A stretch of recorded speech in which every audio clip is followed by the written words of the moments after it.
मेहनत कहिले रोक्नु हुँदैन, सधैँभरि गर्दै गर्नुहोस्। आज होइन भोलि त सफलता हुन्छ नै हुन्छ। हेलो, कक्षा 10 को विषय विज्ञान पाठ 15 रासायनिक समीकरण।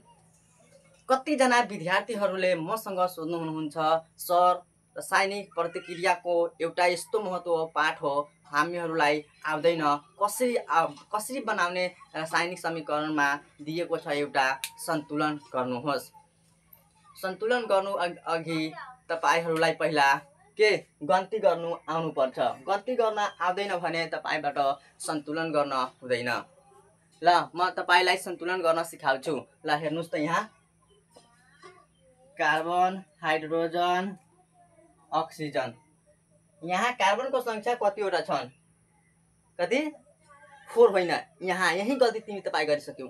यहाँ कार्बन संख्या एउटा छ, यहाँ कार्बन 1। हाइड्रोजन कतिवटा छ? हाइड्रोजन 4। ठिक छ, हाइड्रोजन 4 वटा छ। अक्सिजन कतिवटा छ? 2 वटा। ल तपाईले ठिक भन्यो।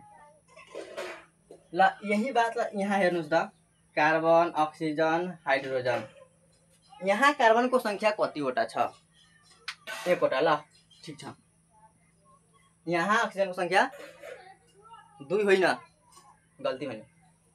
यहाँ 3 हुन्छ, 2 वटा र 1 वटा जोडिदियो भने, एड गरिदियो भने 3 वटा।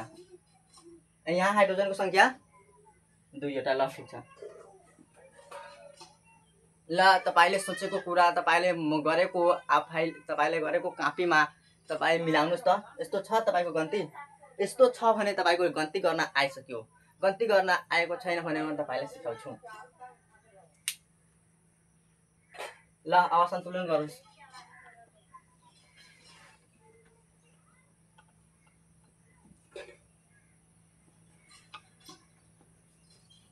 ल आगा अक्सिजनलाई मिलाउनुस्। यसमा अक्सिजन 3 वटा छन्, यसमा 2 वटा छ भने यसमा कति अक्सिजन? यसमा 2 वटा छ भने यसमा हम 2 राखिदियो भने कार्बन 2 वटा, 2 दुना 4, 4 1 5। अक्सिजन 5 वटा भयो। अक्सिजन मिलेन अभी। कार्बन 2 वटा, यसमा 2 वटा राखिए, कार्बन 2 वटा मिल्यो।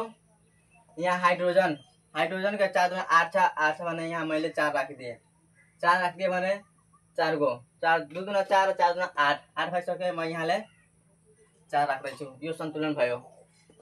यही यसको आन्सर हो।